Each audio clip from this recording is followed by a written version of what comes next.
My name is Emilia. I'm a 33-year-old stay-at-home mom. I've been married to Dylan for 6 years, and we have a 5-year-old daughter named Ruby. Since we got married, we've been living with my in-laws, Aaron and Scarlett. Both they and Dylan treat me more like a housekeeper than a family member. We live in Dylan's hometown, a quaint little farming community. The town is known for its close-knit, neighborly feel, common in agricultural areas.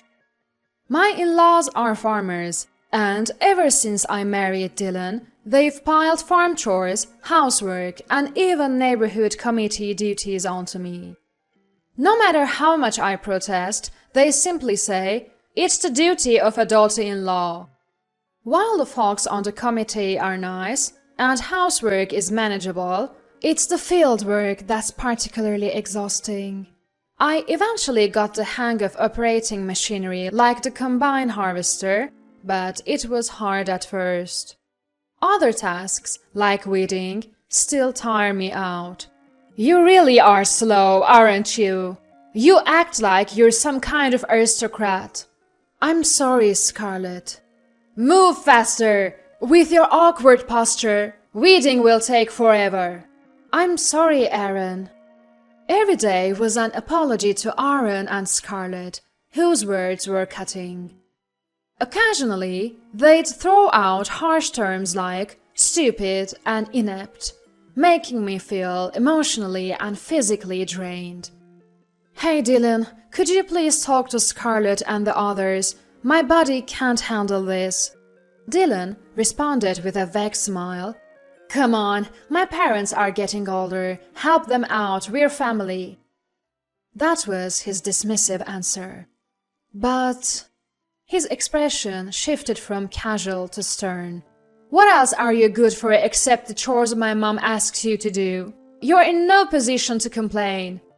I couldn't respond to his cold gaze and words, managing only a forced smile and saying, "All right, I'll do my best." Usually, I would have had a retort, but by then, my senses must have been numbed. I had thought Dylan was the one, especially given his gentle smile before we got married. How quickly he changed after we tied the knot. I realized too late that his smile was merely a facade. While he never raised his hand to me, Dylan became emotionally cold and left me feeling isolated. The only blessing in my marital life has been our daughter. Mom, Ruby is turning 6 next year and will be starting elementary school. After preschool, she runs to me and we embrace. As we hug, I stroke her head. I snap out of my daydreaming. Mom, today at preschool, you know. This time, walking back from preschool with Ruby is the most peaceful moment of my day. Mom, does your hand hurt? Ruby looks at me with concern. I had a bandage on the hand I was holding Ruby's with, a scrape from working in the garden. Thank you, but I'm fine. As I smile at her, Ruby's face relaxes. You're late. You're spending too much time just picking up a child. We are greeted by Scarlett's sharp voice as soon as we step in the door. Ruby and I both flinch. I wish she'd at least greet Ruby with a "How was your day?" Scarlett, Dylan, and my in-laws have always been cold, not just to me, but to Ruby as well. I quietly tell Ruby to put down her bag. As Ruby heads to her room to escape Scarlett, I hear Scarlett snort. Emilia, don't you plan on having any more kids? Ruby is already 5, you know, time for a baby boy. I internally sigh. Here we go again. My in-laws are traditional and have always nagged me about needing to give birth to a son. While I stand there grimacing, Scarlett seems to remember something. Lillian and the whole family are coming for the summer vacation this year. Unlike you, she's a good wife and who's given birth to 2 sons. Show her some respect. Lillian is Dylan's sister and my sister-in-law, and she lives in Boston with her husband Stephen and their 2 sons, Leon and Glenn.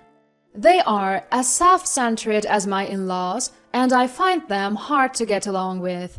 Leon and Glenn are no better. Their lack of manners is apparent. It's rare for Lillian to visit except for Christmas, so it's odd she's coming for the summer. The mere thought of the upcoming vacation gives me a headache, especially considering the friction between Ruby and Lillian's boys. Steven's a decent guy though, so that's a relief. Fine, I'll prepare their bedding. As I head upstairs, Scarlett calls out after me. Why not ask Lillian for some tips on how to give birth to a boy?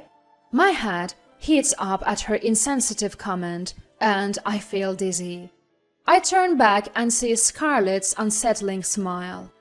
Ignoring her, I go to my room and unlock my phone. The truth is, I have another source of comfort.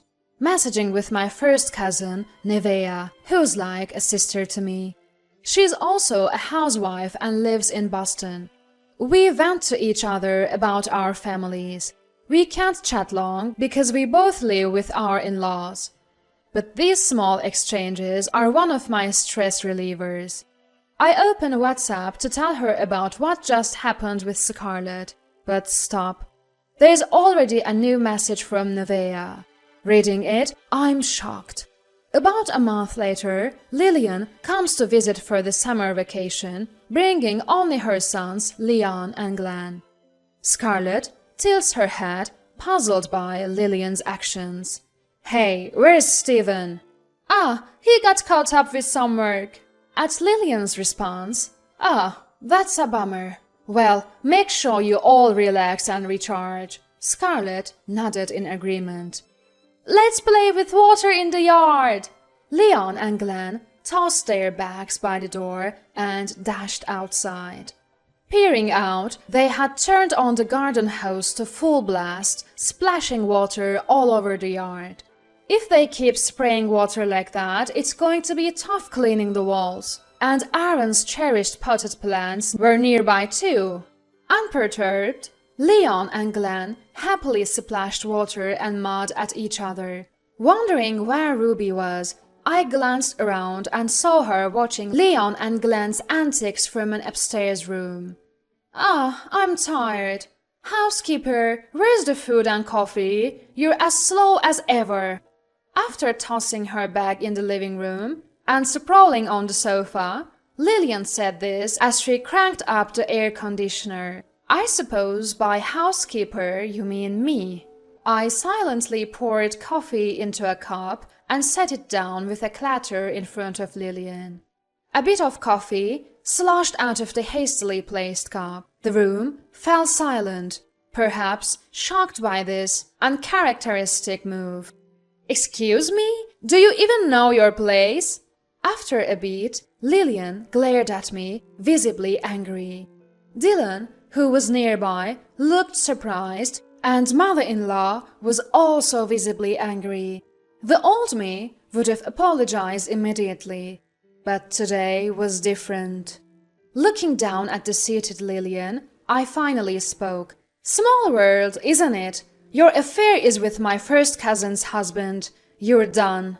Caught off guard by my sudden words, mother-in-law and Dylan tilted their heads, confused.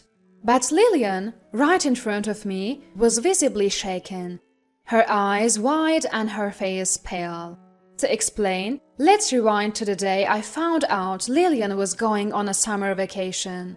I was about to vent to my friend Nevaeh via text, when I received a shocking message, I'm getting a divorce. Concerned, I immediately texted back, asking if she was okay. I found out my husband is cheating on me. I'm tired and I'm considering divorce, Nevaeh replied.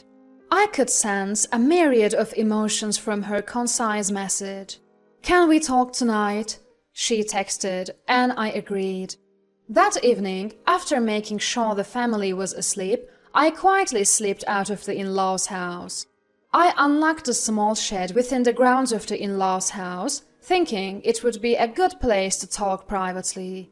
It was a bit dusty, but that was the least of my concerns. Making calls inside the main house would just cause a ruckus and, worst case, my phone could get confiscated. I texted Navia that I was ready and received a call from her shortly after. "Hello." Navia's voice sounded nasal and muffled, likely because she had been crying. "Are you okay?" I had heard that Navia was going through a tough time, but I never imagined it would end in divorce due to cheating. As I'm pondering this, Navia starts to speak more calmly. She said there had been signs of cheating, but, like me, her self-esteem had been eroded by her husband, John, and her in-laws to the point that she couldn't say anything. One day, she wasn't feeling well during her daytime part-time job and decided to go home early. Although John and her in-laws were supposed to be out at that time, for some reason, John's bag and an unfamiliar parasol were at the front door. When she cautiously entered the house, she found John embracing another woman. The other woman didn't even flinch. She was surprised for a moment when she saw me, but then she grinned as if she had won. Navia continued. But that wasn't all. Apparently, John's affair partner was my sister-in-law, Lillian. I thought her face looked familiar. When I heard her name from John, I realized she was someone I saw at Emilia's wedding. Navia said. At this revelation, I was speechless. I heard that John was pretty infatuated with Lillian and was talking about remarrying her after divorcing Navia. When I heard that, I woke up. What am I doing? Navia said, then added, So, Emilia, how about you and I free ourselves from all this? I was taken aback by her sudden proposition. She explained that we should both divorce and start new lives. Navia's words would end up drastically changing the trajectory of my life. And that brings us to now.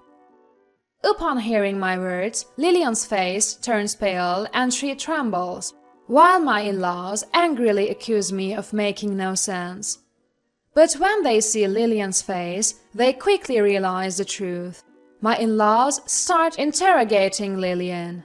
Navia and I are like sisters. That's why I can't forgive you even more, I tell Lillian, then expose. That's why Navia has consulted a lawyer to sue you for damages. Stephen found out about your cheating and fled home, didn't he? My in-laws began to panic upon hearing lawyer and damages. They're probably worried about their social standing and money.